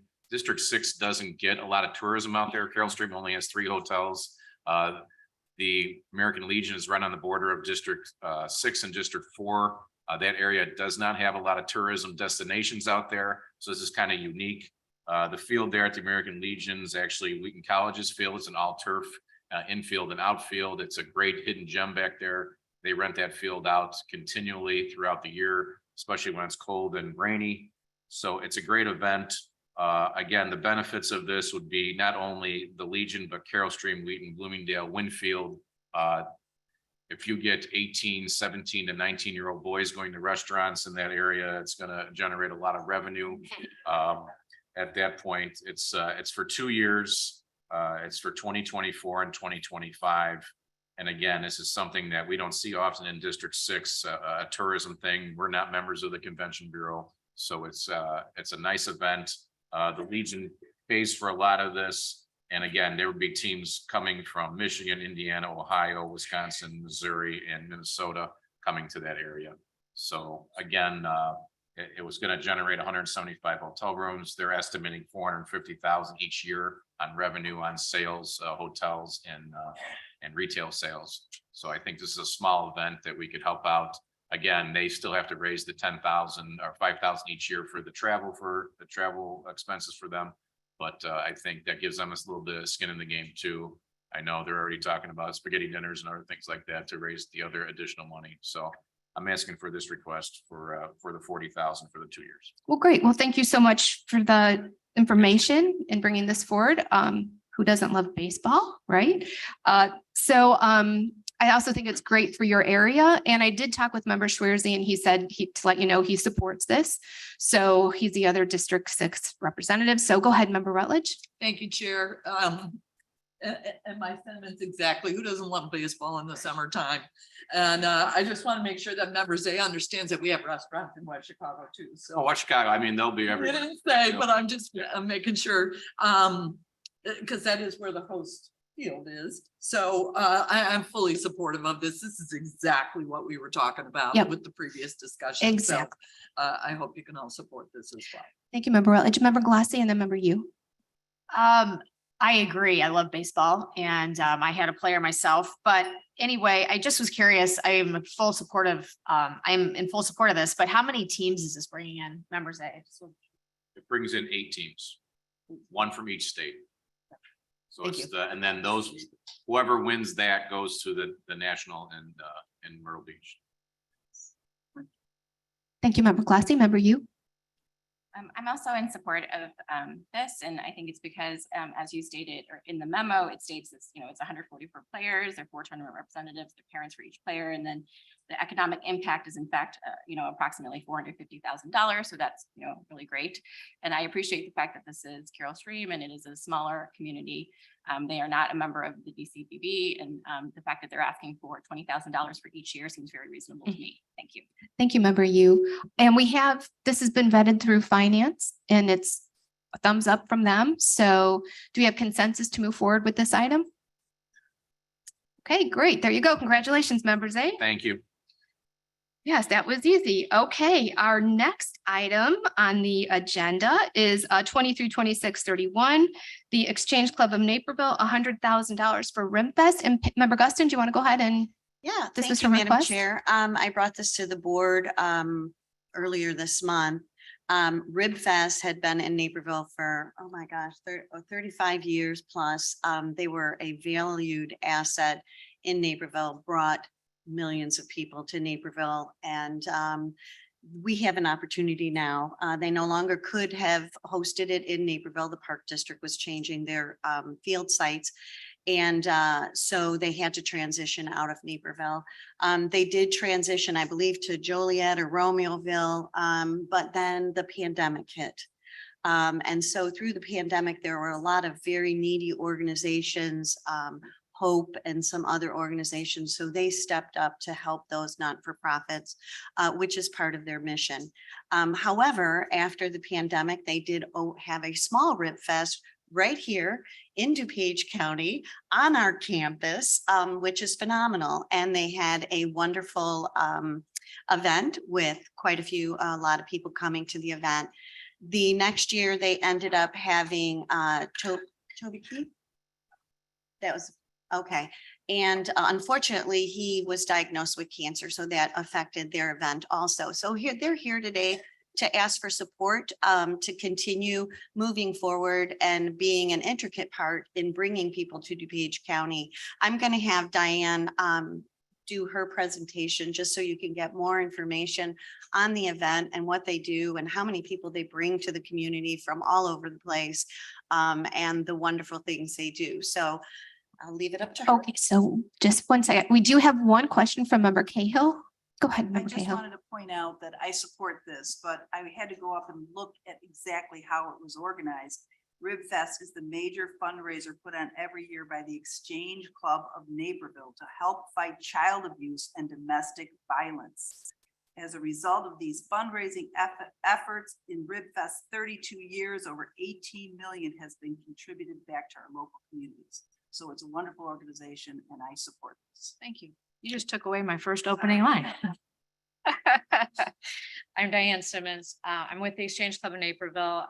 We are an all volunteer organization. I have been a volunteer for over half my life. This is my 28th year as a volunteer for the organization. We have raised over $18 million and given it all away to really over 50 organizations, all in DuPage County, Will County, surrounding areas, but specifically a lot to programs within actual DuPage County itself, Friends of DuPage County, NIM. We've given away DuPage pads. They're here today too. We've given away all of our money for over the years. And so our mission is prevention of child abuse and domestic violence, and all of our money goes towards that. To do that, we do RibFest. And we've done that. Actually, we did that for 30 years in Naperville, like Patty said. Our lease was up in Naperville. We went out and we were going to go to Romeoville after searching locations, and then COVID happened for 2 years. So we did not have an event. And then we found the DuPage County Fairgrounds, which is perfect for any venue. It's perfect for our venue. And we had a really, really good first year event. Not as good as we wanted to, but it's kind of like starting a new event over, when you go to a new location, it's just like a brand new event. So next slide, please. I was glad I got to hear you talk about, a lot of things this morning. But I just wanted to give you a snapshot of, this is just a general map of where our tickets are bought from for the event. So actually we've been in all of 48 out of 50 states so far. This is where people come from. We are a local event. We are a statewide event. We are a national event. People come from all over the country, and it's not just the vendors that come from all over the country. It's patrons that come. It is vendors that come. It's our workers that come. It's entertainers and the entertainment people that come with them. It's all of those people and volunteers, actually. We have actually volunteers that come from other states to help us put on this event. We've had people from Minnesota come. We've had people from Florida come. People come every year. This is a destination event. People will come here too. We'd like to rebuild it in its new location. Next slide, please. The return on your investment really will be, and it has shown in Naperville for the last 30 years. People come, they go downtown and they eat before they go to RibFest. They don't just go to RibFest to eat. People will stay. People come into town for the event with other family members and come out and be part of our sponsor tent. Next slide. So over COVID, we did get hit. We did not have an event for 2 years, but we did continue to fund the most needy organizations that were providing food, shelter, homelessness. We did that over COVID, maybe to our detriment, I guess. But we did that because it's important. It was important to keep these organizations going and to save people's lives really during the pandemic. So our first year, we impacted our bottom line for the first year. I would say that we are expecting 15 to 20,000 per day for our event, which this year will be September 15th through the 17th. We are putting on this event with or without your donation, but it would make, we need to market this event. As you said, every dollar brings, $10 worth. That is what we want to come in our door. The more money we can spend on marketing, logistics, things like that, the more money, the more people that will come to the event and the more money that we will be able to raise. Like I mentioned, the lodging is for patrons, workers, entertainment, vendors. They eat, they drink, and they come to the area. You don't have specific hotels around here, but even last year, our entertainers, we put in, hotels, the closest ones nearby. So the next slide. What would the money go toward? Really, it generates thousands and thousands of traffic to the area. I don't know if any of you came last year to the event, but the parking lot was full and it was great to have, a parking lot, number one. If you've been to Naperville, people, you got bused there. And there wasn't a whole lot of parking in the area. This area and this event is perfect for our venue and it's only going to get better. We just need the opportunity for it to get better. Okay. I hate to interrupt, but we have to end our meeting at 10 o'clock and I have two other items to still discuss. And I know staff needs to talk about this one a little bit as well. So can I have you wrap this up? This is it right now. Okay, thank you. We're asking for $100,000 for this year's event. And it will be used for logistics unrelated to the fairground cost, marketing and advertising. And I'd ask for any questions that you have and I can definitely answer them. Thank you so much for your presentation. I'm gonna have Mary Catherine come up too, because staff did have some concerns with this. So if you want to come on up, Mary Catherine.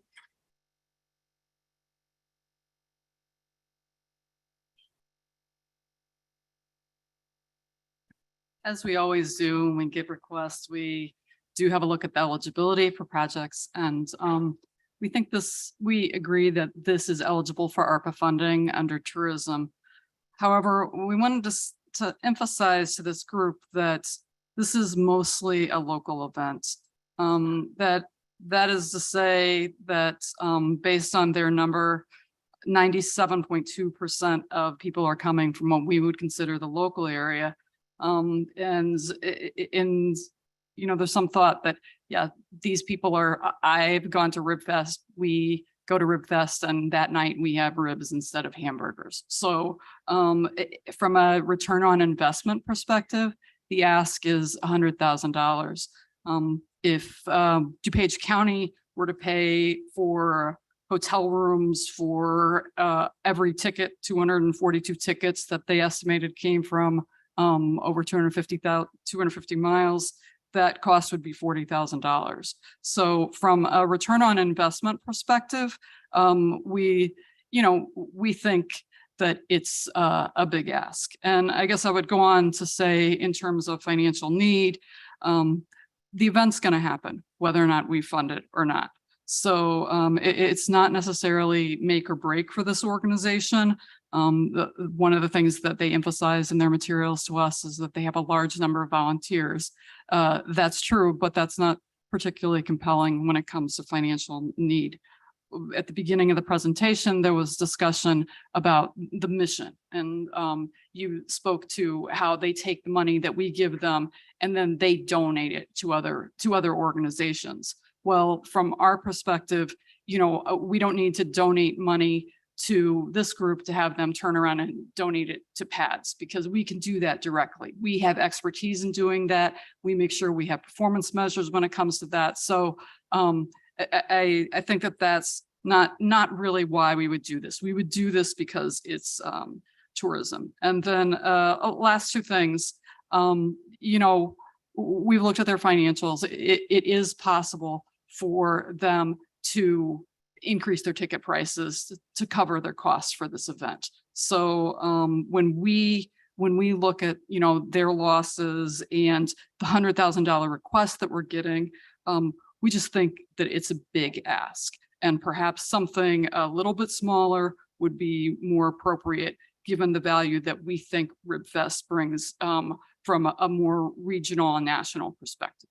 So that's those are just some comments that I have for it is eligible. I just would ask that the group consider some of those factors when you're making your decision about how much funding you want to provide for this group.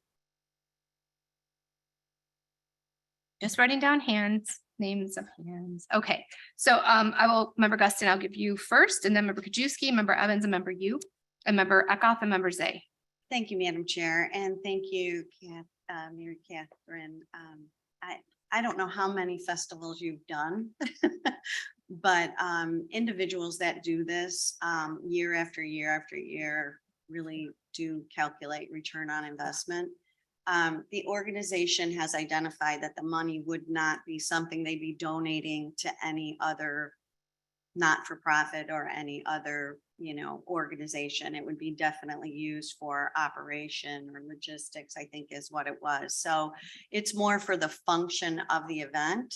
And the event does bring in throughout the country visitors and workers for the event that will up our return on investment on their marketing and them being present in DuPage County at the fairgrounds, which is phenomenal because it's not a District 4, District 5, District 7, whatever, 1, 2 issue. It is DuPage County Fairgrounds. This is DuPage. So the minute that they say we're doing Rib Fest at DuPage County Fairgrounds, everybody's going to know DuPage. It's not going to be district this, district that. So it's an all-encompassing opportunity to actually highlight DuPage County across the country, because that's where their marketing goes, across the country. So we have an opportunity now, after COVID, to be able to support an event that has supported this county for years, decades, and that has provided an opportunity to showcase, at that point, Naperville, but now to showcase DuPage County. So I agree to disagree. I do think that they do need the funds to be able to put on the event. And this will be able to help them nurture and continue to grow moving forward. And to be able to grow the reputation of DuPage County and what a great place it is to live, to work, and to play. And we have the opportunity to do that today, or we have an opportunity to quash it. And I hope that the other board members will agree that this is an event that we do want to support, and that we want to support it fully. I understand staff has their opinion, and thank God we have staff, and I truly appreciate it. However, staff is, we're not all gurus at everything. And so I tend to lean on those experts that actually are in the field, on the ground, and actually doing the event, because we have seen that return on their hard work for 35 years. And I hope we can continue to see that return in DuPage County with their hard work moving forward in the future for us. So I would obviously be supporting it 100%. Thank you, Member Guston. And we're really running out of time. So these next questions, we have to kind of get through them. So I have Member Krajewski, Evans, you, Eckhoff, and Zay. Thank you, Madam Chair. And I know I talked to staff and I was just more concerned about looking at financials and making sure this made financial sense. And I know, and I got this last night when discussing with staff, it was hard getting information for this. I know I heard it was an all-member or all-volunteer board, although I pulled off the tax return offline, which they're public record. $63,000 wages for a treasurer, Richard Grimes. So I don't know if he doesn't work there anymore, but there is one person making money there. I did have some concerns. I'm looking at their organization. 3 years ago, they lost $500,000. 2 years ago, they lost $500,000. That's $1 million. They only gave out 500,000 grants. So they really went into their reserves. They may have been very successful in the past. I know last year it didn't make money, but this year the budget, at least what they've given us, they're expecting to make $250,000. I think they have to go a lot smaller, which I noticed it went down from last year's numbers, because I guess there's not as many people coming there. But I just don't see, again, if we want to, we can give, as Mary Catherine said, we give the money to the not-for-profit ourselves as much as they do. I just find it hard to believe that we can give 100,000. I'm not sure what benefit this has as a whole for the county. I'm sure it's a great festival. We have other ones in DuPage County. The Grove Fest in Downers Grove brings in 50,000, 60,000 people over a few days. Next thing you know, they'll be asking us for money. They make money. They're supposedly going to make money this year. And they do causes too. They bunch of not-for-profits they get money to. So I just don't know. Thank you, Member Krajewski. Member Evans. Thank you, Madam Chair. I am a Naperville resident, and from the time I moved to Naperville 18 years ago, I've heard of Rib Fest, and I've never gone because I'm almost always out of town 4th of July weekend. However, I think it's wonderful that they've changed the date. Nobody's gotten that memo. They do need marketing to tell everybody, hey, we have a new place and a new date, because it was always 4th of July weekend. So, in support of that, they do need some real help with marketing. I am very torn though, because there are other festivals that don't ask for money, like Last Fling is in Naperville. And they have a similar mission where it's a nonprofit giving money to other nonprofits. So I'm torn on this. I think this is a very large amount. And so I think maybe after discussion, we might want to look at changing the amount if that's what's holding everybody back. And Okay. raising ticket prices, it's already so prohibitive. It's pretty expensive to get into Rib Fest. I think that would turn people away. So that's it. Thank you, Member Evans. Member you? Thank you, Madam Chair. So, I made a couple inquiries also with regard to this event, and I think it is a wonderful event, but it is more local. And the information that I received is that not a lot of hotels are getting stays through this. There was no information about the economic impact. There was very little information that was given to us, in fact, on the Rib Fest. I took it upon myself to take a look to see, the sponsorships. They're asking, Wintrust Bank, Coca-Cola, Jewel Osco, Chevrolet, Daily Herald, their sponsors. The highest amount of sponsorship is $25,000. And here they're asking us to give them $100,000 as if we are going to be their sponsor for $100,000. This is a very large amount. And I just want to also make the point that, I live in Elmhurst. I'm a member of the Elmhurst Heritage Foundation, and we do a private event, a fundraiser, our Elmhurst Craft Beer Fest. And we also seek out sponsorships. We raise ticket prices. We are covering it completely. So this again is a private event. They're asking us to help pay for it. This is a large amount, much larger than any of their sponsorship asks.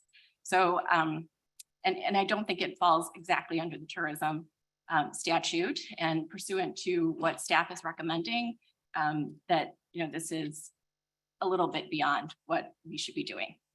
Thank you, Member you. I have Member Eckhoff. Back to my 2 cents. Rib Fest wasn't always as huge as it was when it terminated. I probably went there 30 years ago with my now wife when we could race around and get testers or tasters, 5 at a time. And when she and I did that, she then told me she was a vegetarian, but I don't know.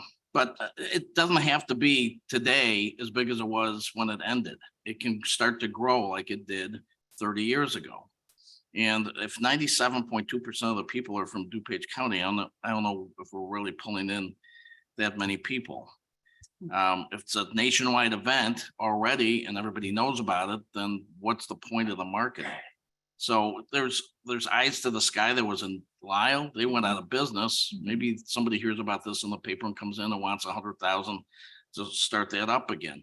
We've got little festivals in all our towns, from Cream of Wheaton to St. Glen Ellen to Railroad Days to Old Days over in West Chicago and Winfield. And what's to stop them from coming in and wanting everything? So I think it's a great program. I'm thrilled that it's across the street because I can walk over there and I can rent my driveway to all of you to go. But I'm not sure that we really need to start doing this, or else everybody and their festival is going to come and want some money. Okay, thank you, Member Eckhoff. Member Zay, did you have a? Just one question for Rib Fest. Do you have a long-term agreement signed with the fairgrounds?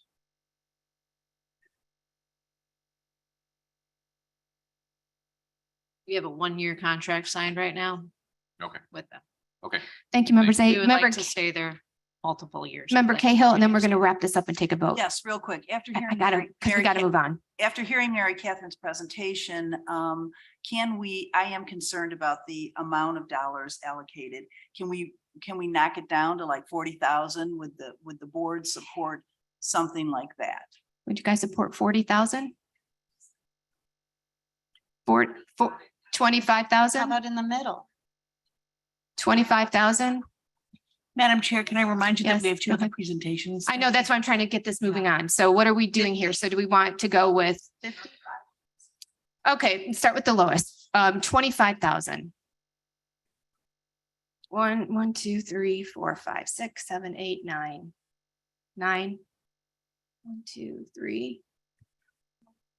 6, 7, 8, 9. Down is your hand up 10? All right, so we have 10 for the 25,000. I think that's probably going to be it. 40,000? Okay, 50,000? 60,000? There we go. All right, 25,000. Do we have consensus from this committee to move this forward at $25,000? Yes. Okay, great. Thank you all. Thank you. So 25,000. Now we move on to item B. We have 23-26-30 ARPA funding for pads in the amount of $194,183, $20 education specialist. Do we have any discussion on this? Brian, member Krajewski? Yeah, I support this. Is this for the pads facility, the Red Roof Inn?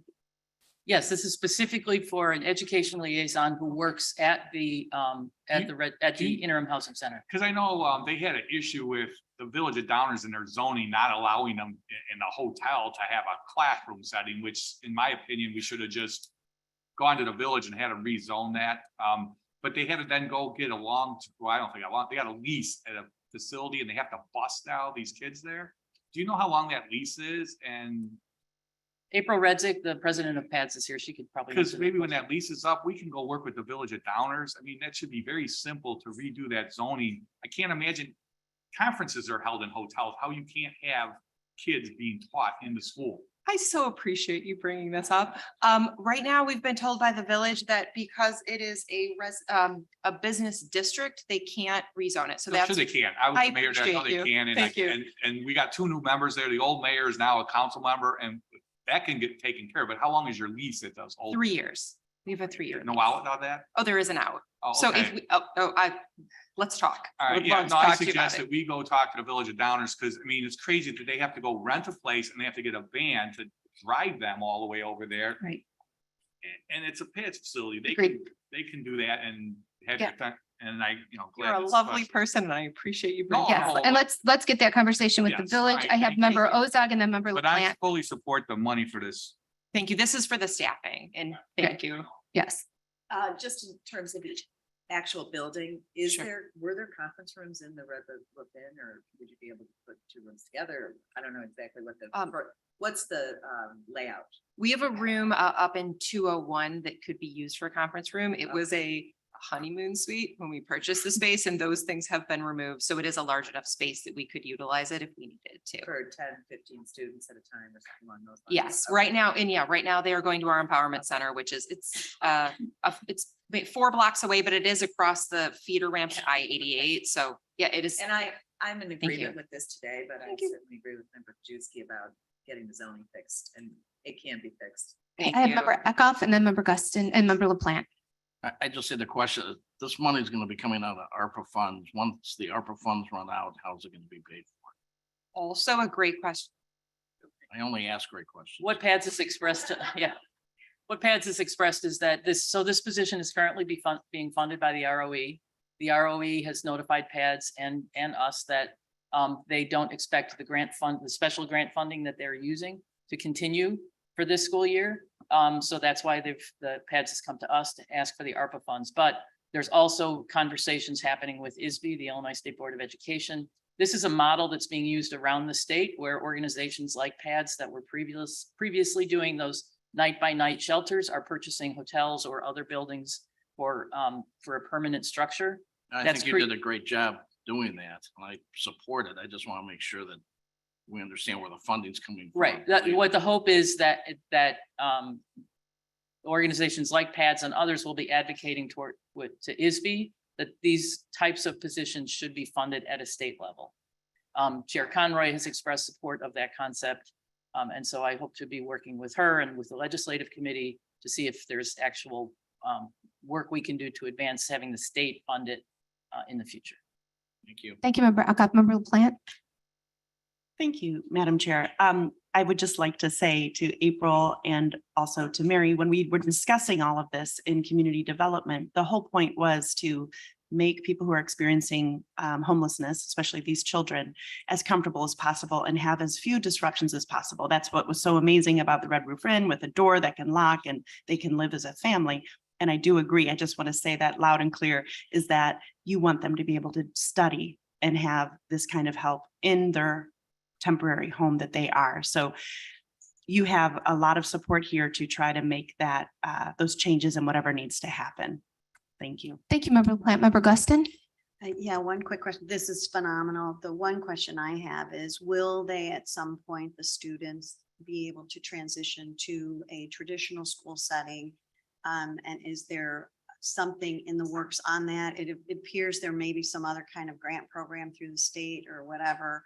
But just wondering if at some point they'll be able to merge into the community. Just to be clear, the students are all attending either schools in Downers Grove or their home school. So the school in which they originated. So children experiencing homelessness have the right to immediately enroll in the school district where they're staying, or to remain in the school district where they came. And that's actually the least disruptive way to help those kids be stable, is to let them continue to attend their school of origin. So they are attending regular public schools.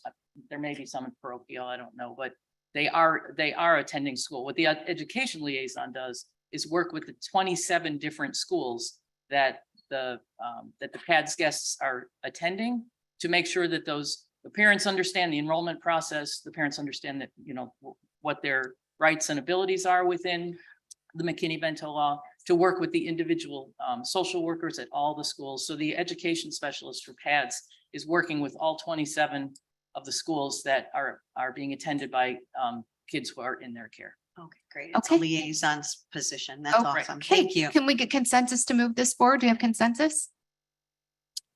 Great, thank you. And finally, we have our DuPage Housing Authority. Member Desart, you want to go ahead and take this since you brought this forward? Sure. Thank you so much, Madam Chair. I serve on the DuPage Housing Authority Board of Commissioners, and I brought this initiative forward, and I so hope that you will join me in supporting it. First, you should know that this project is ARPA approved as an ARPA expense, and staff at the county and at DHA have bid out every item on this list that is needed. So the $33,887 is the real and true budget. What happens in the conference room right now is, remember when you were in school and in front of the chalkboard, not whiteboard, I'm that old, the chalkboard, they would bring, pull down that screen if they were going to show something on the projector. That's what we have now. And if there's a little bit of a breeze, it's distorted. We don't have the nice screens like we have here at the county building. The computer system is glitchy. The sound system is glitchy, and oftentimes there's feedback, and it's awful. So the DHA has housed hundreds of families in DuPage County. And as we know, housing brings dignity to people. So obviously, as a board, as a governmental board, we no longer meet via Zoom, but we learned a lot during the pandemic. And one of the things we learned was how convenient Zoom is. And a lot of families who come to the Housing Authority have children, so they would have to find daycare for their children or find transportation. Many of them don't have cars to get to the Housing Authority. So it's become more efficient and more productive to Zoom with our clients. I want you to hear more about what this $33,000 means and how it'll be utilized by our clients. And so Sharon Corbett is the DuPage Housing Authority Executive Director. She's on Zoom with us right Doc, now I to might tell us just bring more. it to a vote, because do we all approve of this? Yeah, we do, because we have to get out. But thank you so much. We knew this was going to go through okay. So thank you all so much for being here. But we have to get this meeting. All right. Thank you. So do we have any old business? Do we have any new business? Okay, with